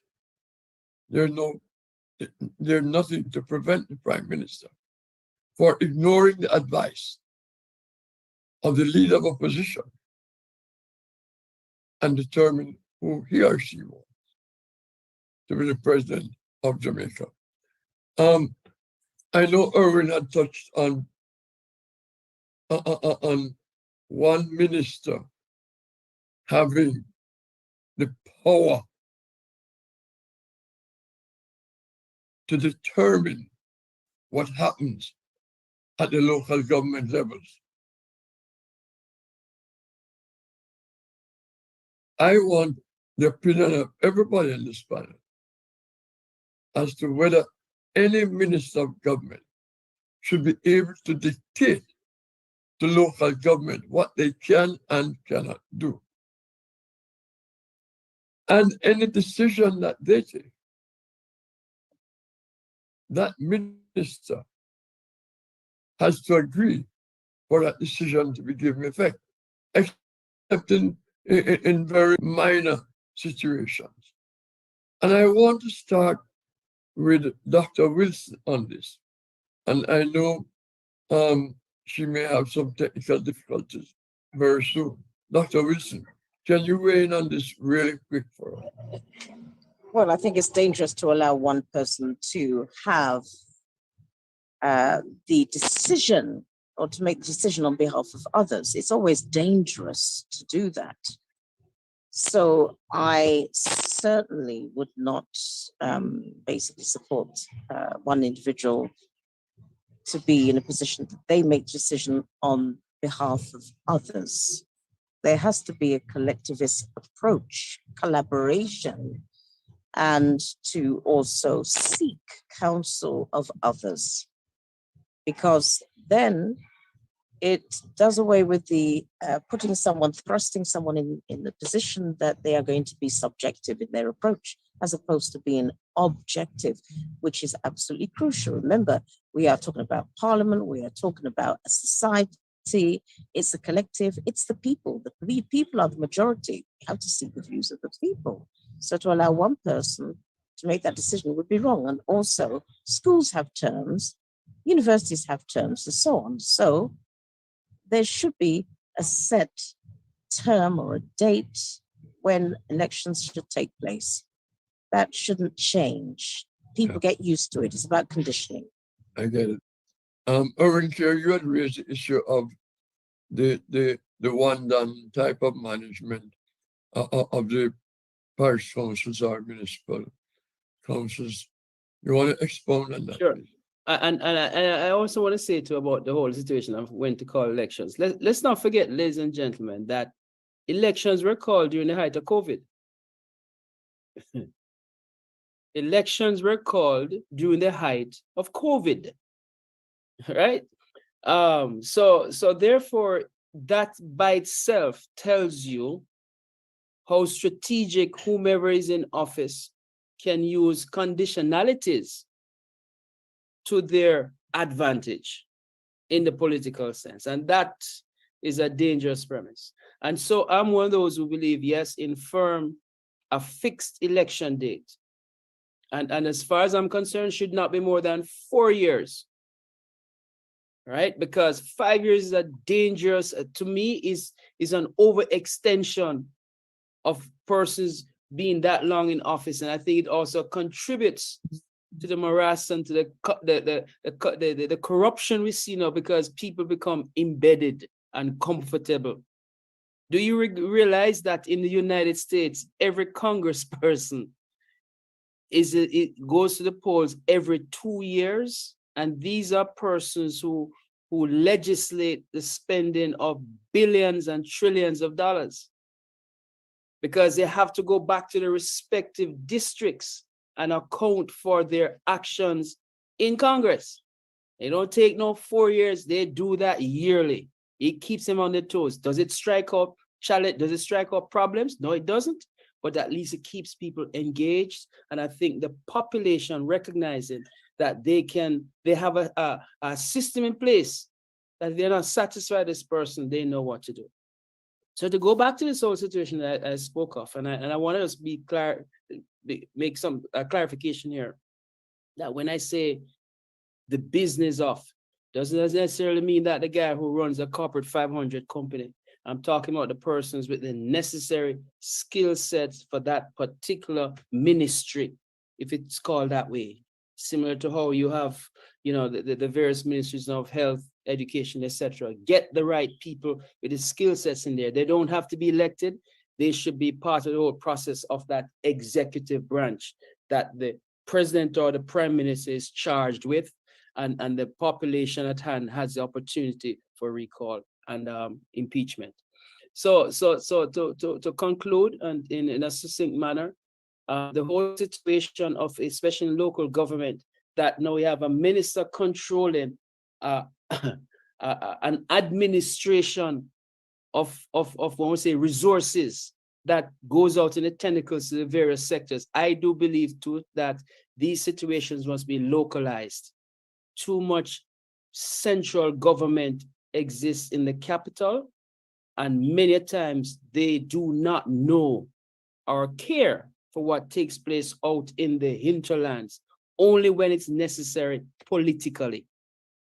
So people within maybe Middlesex or wherever they may be in the western section of the country, or the rural areas of the nation, should have a voice in what they say, in determining what is in their best interest, so that there can be a collective approach when it goes on now as it relates to how resources are distributed. Because as it is right now, too much power is vested in the minister. And I'm not, the system allows for it, so therefore it's not a criticism of the individual. The system allows for it right now. We need to adjust that. That's it, sir. Thank you very much. Thank you very much. Dr. Knight. Yes, thank you for calling on me. I would like to support the notion of a complete separation between local and national government. I think we should have a single election date for both governments, every 4 years, every 3 years, every 2 years. That is cosmetic. That's not very important. But it's absolutely important to separate the functions of local government from the national government. And it's absolutely essential to devolve responsibility to these local government agencies of certain aspects of the society: education, public health, transportation, and so on, and to give them the means of raising the taxes for it. I could go into that, but this is not the place. But again, they have to rethink how it is that we pay for these types of governments.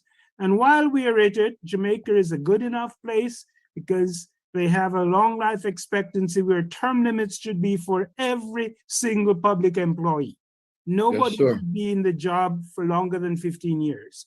And I'm suggesting much less for the prime minister and for the national politicians. Amen. Amen to that. Amen to that. I don't think anyone will disagree with that. But will we get that in the reform package? I doubt it very much, because politicians are determining the reform that is eventually adopted, and they will protect their own interests above the interests of Jamaicans, the general population. So I wouldn't be too optimistic about them changing that, unless the people of the country and in the Jamaicans in the diaspora raise their voices and say it loud and say it clear that these changes are necessary in a reformed constitution. In terms of local government, how it should be organized, whether by parishes and counties, as Dr. Knight has suggested, these are questions that should be seriously discussed. The argument would be that perhaps you may have to carve out the KSIC and treat the KSIC as a county to give deference to the concentration of the population. But you look across the bridge and you see Portmore. And Portmore is the second largest city in Jamaica in terms of population. So we do have many issues which cannot be rushed in trying to reform the Constitution. Can I just say, Curtis, I think the starting point has really got to be that separation of powers, hasn't it? Yes, absolutely. I think it's necessary legislation, for meaningful reform. Judicial, but also there's lots of good practice around in other countries. And if we use the term developed countries, because the 2030 agenda says that Jamaica will be a developed country by 2030. And we know that if you're going to reinvigorate or regenerate or renew communities, let's start in the neighborhoods. that's where it starts, in the neighborhoods, the families, the local communities, all the resources that are, in the local communities. You can move up to the parish level. When you need to upscale, you go to the county level, and then, the parish, then the county level, and then the national. So we're still back to that fundamental separation of powers. And also that we always look at the ministries and related entities, or the related agencies, because most ministries have a related agency. And again, it's looking at, and it was mentioned earlier on, having the technical skills, the people who run the executive side of the agencies. It's really important. Totally. But I think we've still got to get back to that fundamental separation of powers. Yes. We have been talking about a constitution that includes the interests of the people and not the interests of the politicians. We're talking about letting people decide. All voices must be heard is the term. All voices must be heard, but under the practice in Jamaica is that Jamaican politicians are afraid of referendum. They don't want the people to say what they want. They want to tell the people what the people want and what the people need. There are some countries that put major issues to the people on a regular basis in referendum. Some countries have had up to 4 or 5 referenda each year when it becomes necessary. Professor of history, how many referendum has Jamaica had? One that I know of. And that was over the West Indies Federation, and that was not very well executed. And it was before. Sorry, yes. It was before. What was the communication campaign? It was before we had independence. Yeah. But what I want to point out to you, Ambassador, which I think you made a very good point here, that what you have been implying, and I fully support you, is that politicians should return to being public servants.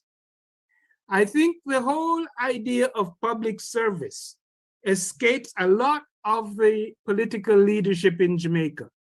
They think that it's somehow an inherent right, once you get elected once, to remain part of this system and to restructure the system for your perpetual support. And that's why I think any new constitution has to return the power to the people. And the way that this is done is devolving power from the central authorities to the parishes and counties, but also separating a lot of the functions which are done centrally and should or can be more efficiently done locally. Again, I think that the only thing the Ministry of Education should do is set general education policy and provide funds to parishes and counties for their education. And that's where basic educational decisions should be made. Teachers' unions should not be marching to Kingston to try to talk about their working conditions. They should be marching to the capital of their parish or wherever it is, a county, however it's devolved, to determine those sorts of things. Okay. Before I wrap up, I'm going to ask each of you for final comments, and I'm going to start with Dr. Wilson.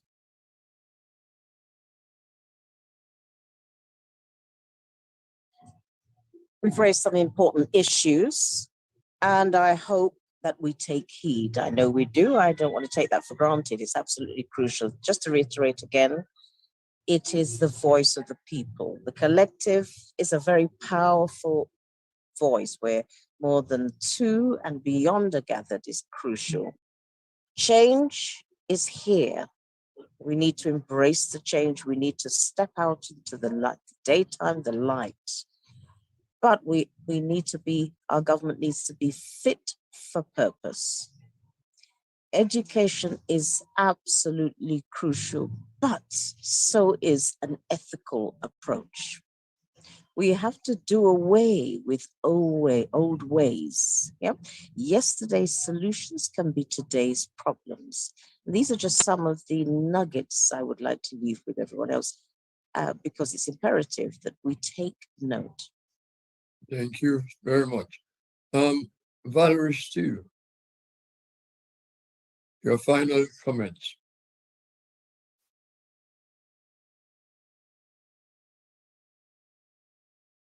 Ms. Steele,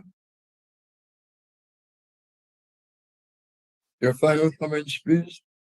Yes, I was muted. Thank you for that. I believe that all of the people who serve us should be elected. The Senate should be elected. It shouldn't be up to the Prime Minister and the leader of the opposition to pick who they want. I think the people should be entrenched in every way. And in addition to all of that, you should educate them of the pros and cons of a lot of issues that affect them daily. Because if you pay attention to your local places, some of those places haven't changed at all. And it's the same person that's representing them. And my question is, you have to educate people as to the benefits of change, because change is constant. Thank you. Dr. Bateman. You know, every now and then I hear a commercial on the radio from there's a program on the Toronto radio sponsored by Jamaica Customs, and the motto is country over self. Mm-hmm. And that really is essential to all of what we're talking about here. We cannot, idiosyncrasy should not supersede democracy. It's the voice of the people that matters at all levels of government. And we have to go back to a situation where we don't think that because we have arrived at a certain level of office, and I say that for all politicians across the entire spectrum, that it ends right there. It's about themselves. It is, at the end of the day, it's about the people. All of us Jamaicans, regardless of who we vote for, we love our country. Mm-hmm. And regardless of where we live. And regardless of where we live. That's right. And we want our country to love us back. Thank you. Thank you very much. I endorse that totally. Mm-hmm. Rudy Page. Well, I think, going back to my all voices must be heard, there should be an extensive consultation throughout the diaspora as well as Jamaica, so that people really do understand what the proposed changes mean to everybody and their well-being, the families, business, the prospects for the future. And going back to that point about inclusion. So are the proposed changes going to make life better for those who need their lives to be improved? Especially when we think of the generational challenges that people have in that neighborhood, local communities level, as been explained already. Thank you, sir. Thank you. Erwin Clare, your final comments. You know, the country that I live in now, even the child who is 6 years old in this country, and I'm not supporting now, have a right to bear arms because they are quite familiar with their Second Amendment right. I want us to reach a point in Jamaica where the man on the street understands that he has a right, his justice for freedom and all that, that he can champion that and he can say it in a manner speaking that because he knows it to be a part of his existence. I want our people who are the beneficiaries of the decision we make here to understand what their rights are. We do that by ensuring that there's a pathway for inclusion, and recognizing to go back, and we must continue to remind our leaders that they serve. They serve. And it's not just to be verbal, but it must be part of their operational exercise. And I think we're at a point in our lifetime where it's not just about removing a monarchy and replacing it with something else. It must be something else meaningful and purposeful, because it must be able to stand the test of time for a generation. So I believe that the conversations we have started here, though we may not be part of the central decision-making processes as far as the committee that's been established, I believe, Ambassador Ward, that we must continue to lobby for that, because I do not believe that we should be using surrogacy to get our points across to this committee. And it must be something that we must continue to fight for. Thank you very much, sir. Absolutely. And I want everybody to join me in that fight. Professor Knight, your final thoughts on this discussion. Thank you, Ambassador. I think there have been a lot of generally very good ideas generated by this little discussion this afternoon. And I think that any proportion of them accepted by the main committee overlooking the Constitution would be a significant contribution, because the points we have made are really very important. One is, as Erwin has repeated, you cannot have a constitution which is not reflective of the people constituted in the body politic. So Jamaica must be for Jamaicans.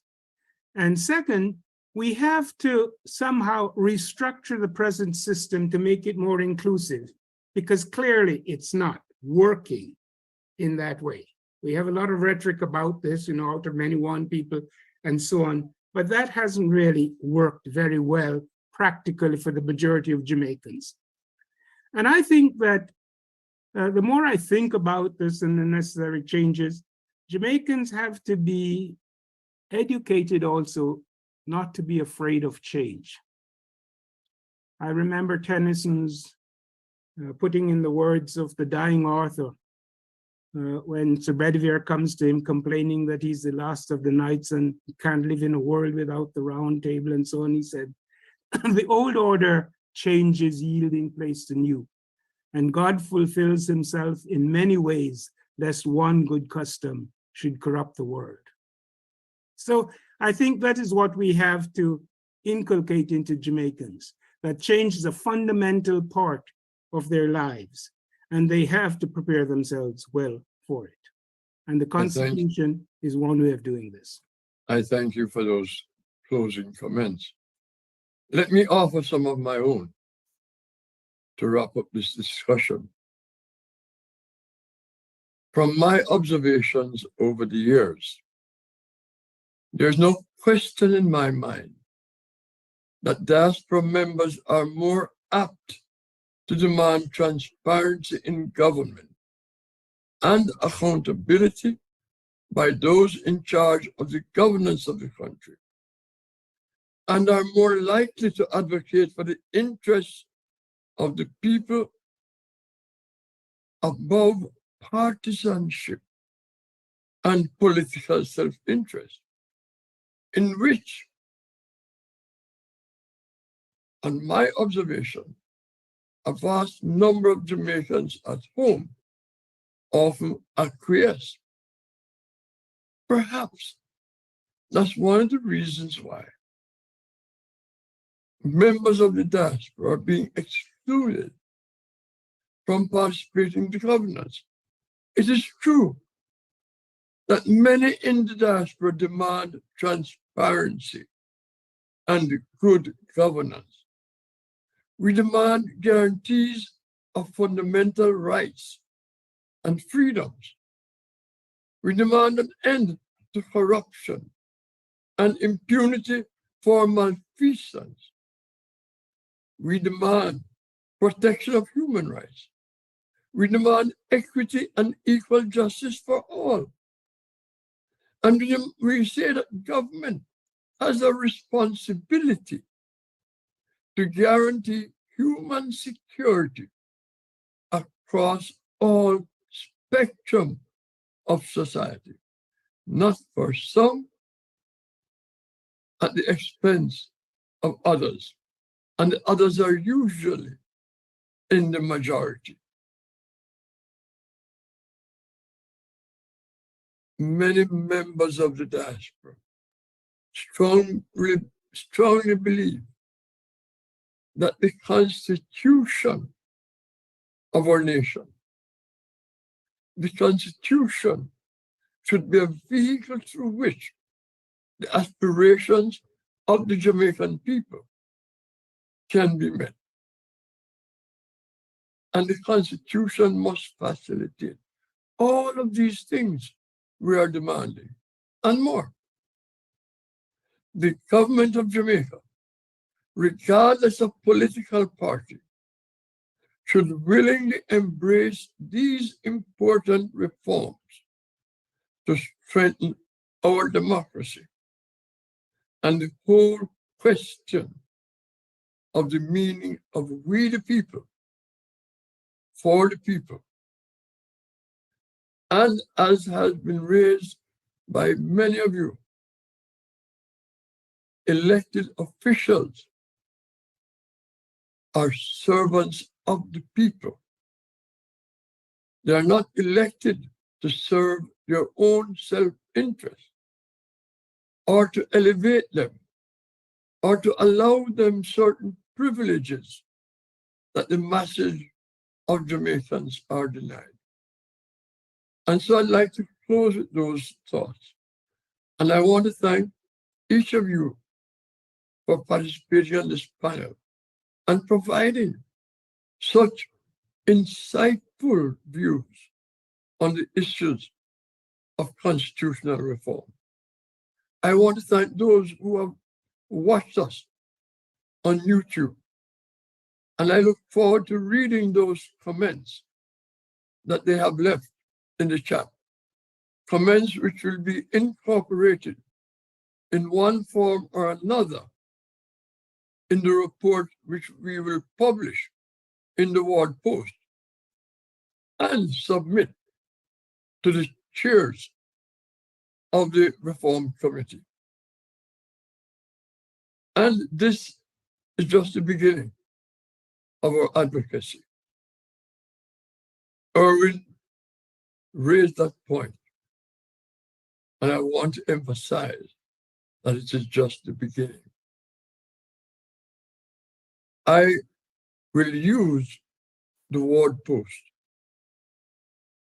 and Carib Nation is committed to helping us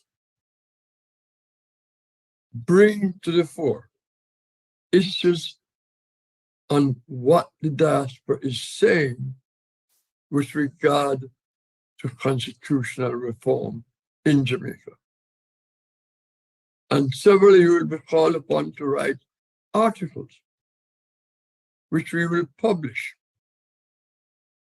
to give voice and further elaboration on those issues which you hold dear, which you believe are imperatives for constitutional reform to be meaningful. Again, thank you very much, and I look forward to working with you in the future. Thank you so much. Thank you, sir. All the best. Thank you. Thank you for having me. Thank you. Thanks for inviting me, Ambassador. Look forward to working with you. Yes. Looking forward. Most definitely. Yes, I thank echo you. the same. Thank you. Nice meeting everyone. Yes, Bye-bye. nice to meet That you, goal. everyone. Bye-bye. Bye-bye. That 2030 Thanks, goal. Ambassador. Thank you. Thank you. Thank you.